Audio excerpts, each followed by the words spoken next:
You're listening to the Water Cooler Edit with Chris and Rich. Hello everybody and welcome to another episode of the Water Cooler Edit with my Bayut. Of course it's myself and Rich. He hasn't gone on holiday yet, which is a little bit weird, but Rich, as always, it's nice to see you. I have. Well, you can't call going back to the UK holiday. Yes, you can. No, well, no, it's more of an endurance test, I think. An endurance for what? The weather? Yeah, the weather was so cold. Mind you, I suppose you can't really go. If you go back to UK in January, I can't really complain about it being cold. But yeah, it was freezing. But I'm back from there. But I'm now eyeing up my next vacation. It was great because while you were away, we had British summer here. It was grey all over the place. Yeah, I know. It really heavily rained, didn't it? You had flooding. It was like monsoon season. It was like being back home. It was absolutely perfect. But of course, this week we'll be talking about things that are happening in Abu Dhabi. It wasn't really something we planned. It kind of just became a coincidence because it seems to be there's a lot of things happening in Abu Dhabi either this week or in the next coming weeks. And of course, Comic-Con is happening soon. SeaWorld is opening. We've heard it's in March, but it may be delayed further. Obviously, that means it's going to be bigger and better than ever. Plus, there is some racing action happening at Yas. And no, it's not Formula One, although there are some X or Formula One drivers that may be looking for seats here and there, so that makes things quite interesting. Yeah. There's a whole lot going on, right? There's new things are opening all over the place in Abu Dhabi. There's the events coming up. I mean, where do you want to start? Comic-Con? Yeah, let's start with Comic-Con because that's probably the biggest one of all, right? Because it's fast approaching. It's been here for years. Okay, it was in Dubai for many years. Yeah. Sad that it's in Abu Dhabi because we had to drive all the way there. But however, since it's been there, it's just gotten bigger and better as the years have gone by. And the star power that comes in is mind-boggling. Yeah. So, I mean, I've been going to Comic-Con pretty much every year since I came to the UAE, but 10 years ago, right? So, I've seen it grow over that time, just get bigger and bigger. And the same thing, I mean, obviously it stopped for a couple of years during the pandemic, as did everything, you know. But then it resurfaced in Abu Dhabi. This will be the second year in Abu Dhabi. It's running from March the 3rd to March the 5th. So that's the Friday, Saturday and Sunday. And there's some big stars. There's some big stars coming. Who are the biggest stars that are coming? Well, there's still some to be announced, but so far we've got Matt Smith, Doctor Who, and also House of Dragon, the Game of Thrones spin-off recently. Huge series. Haven't watched it. He was a major character in that with his very long blonde wig. So he's coming. And you have Anthony Daniels as well, who played C-3PO in all the Star Wars movies. It's the whole Skywalker saga from 1977 through to 2018 or whatever, Revenge of... I would have preferred R2-D2 to come and make the noise. But the beep beep noise? No, the wee! You know, the wee noise where it gets... Yeah. That's what I would 100% would have gone to Comic-Con just for that. Yeah, fair dues. I think a lot of people would have gone for R2-D2 if they wheeled him out, or he wheeled himself out. Yeah, true. You know, so no R2-D2, but C-3PO will be there. Anthony Daniels, I wouldn't imagine he'll have the suit on, but you never know. And finally, probably the biggest name so far is Andy Serkis. Serkis, Serkis. He was Gollum in Lord of the Rings and the Hobbit series. He was in the first Black Panther movie as, I believe it was Ulysses Claw, which was the name, and he was fantastic in that. And he's just been in huge amounts of stuff. He directed the latest Venom film. He is in Andor, the latest Star Wars series, which he was brilliant in that. He played it so well. So he's coming. So Gollum is arriving in Abu Dhabi. That's basically it. My precious. So there's more happening in Abu Dhabi besides Comic-Con. So if... do you want to know the ticket prices quickly? Oh, yeah, sure. Let's go. Let's have the ticket prices first. Right, okay. So you can have a 3-day pass. Furiously checks notes for 299 dirhams. Right? Okay. That's a 3-day pass.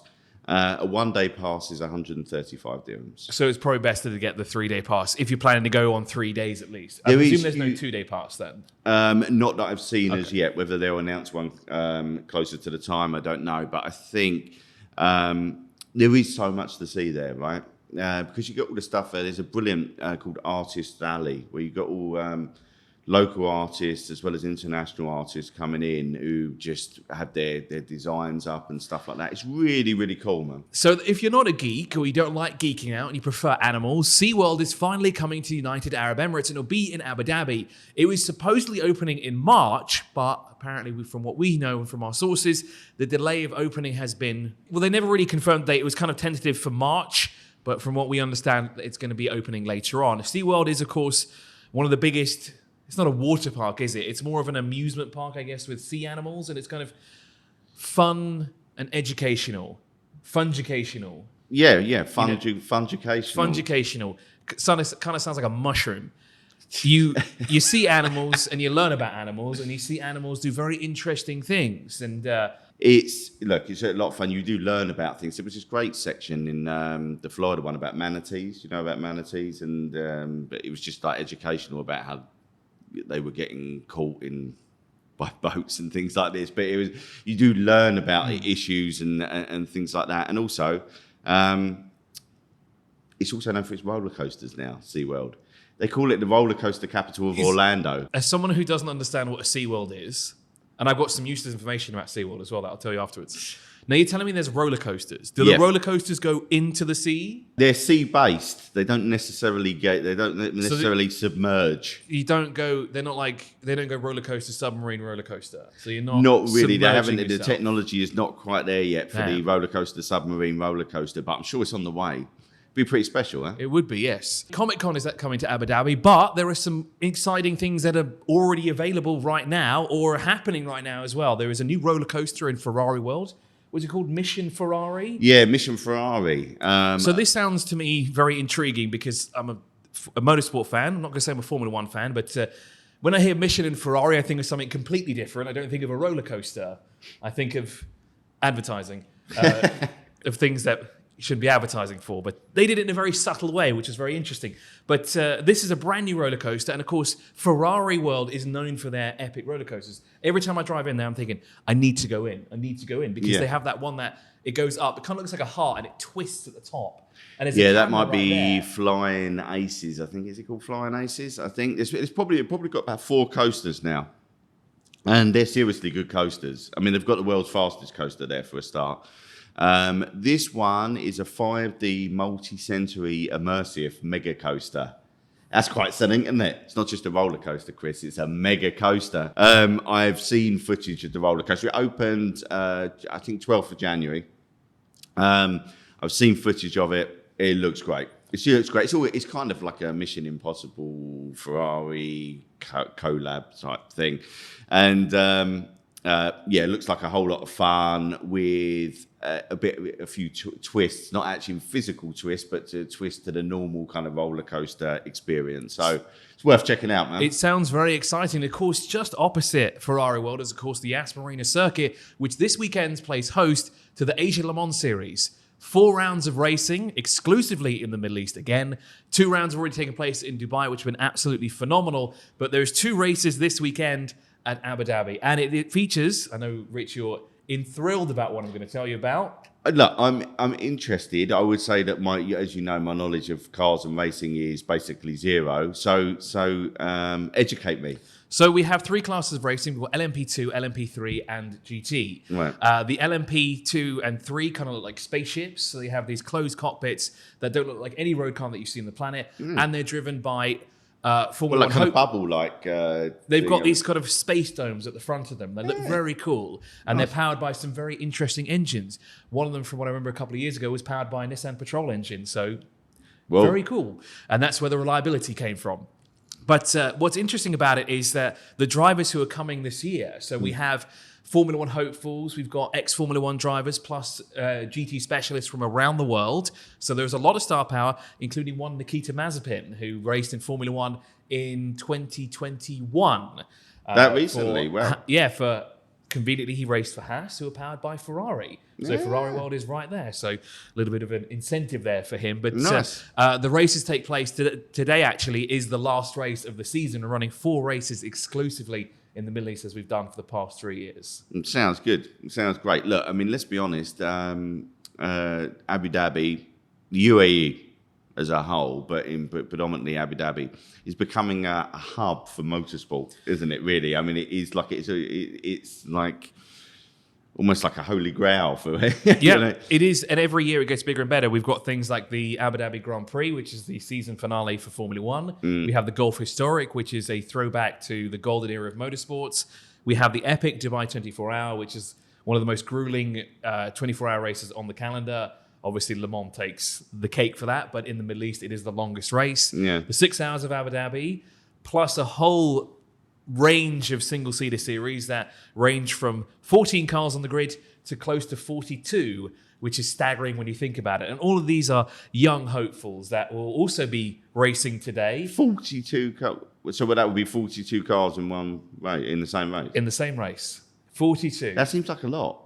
It is. Now, my numbers might be slightly off because last time out we did have close to that number in one category, and then in the other it was closer to 30. But when you think about it, we've got cars that are just smaller than Formula One cars. They've got less power, obviously. They're more 1.6 litre, the smaller engines, everything. There's some smaller aero packages. So as someone who knows nothing, what kind of would their top speed be? Well over 200. That's fast. And of course, all of these drivers are young F1 hopefuls, and they're making their name for themselves right here in the Middle East. That's really cool, man.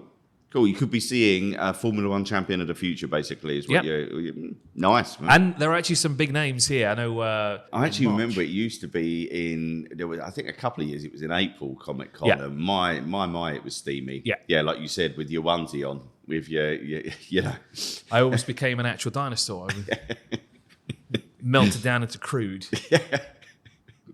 Yes, I can imagine that was kind of steamy. Yes. One last thing, Abu Dhabi. New world coming to Warner Brothers World. New world. Well, a new land, right? Because Warner Brothers World is made up of various lands, zones, if you want, right? So you've got like a Dynamite Gulch, which is kind of, Wile E. Coyote and Roadrunner and all that. It's kind of based around that. Bedrock, Flintstones. Okay. Right? And you've got Metropolis, which is Superman and Gotham and what have you. I'm not sure you've got Gotham, actually. Maybe. So who is New World then? The new land coming before supposedly before the end of 2023 is Harry Potter Land. Okay. So that's perfect timing for the upcoming game as well. Yeah. So basically, we're going to potentially see a resurgence of Pottermania with the new game that's being released imminently, Hogwarts Legacy, which... you would have received your copy by now. Yes, and it's probably waiting for you at home. I dragged you in here to do it, so you can't play it. Yeah, no, I really want to go. I really want to play it, but work keeps getting in the way. It's not fair, Chris. I don't know. Yeah, this podcast gets in the way.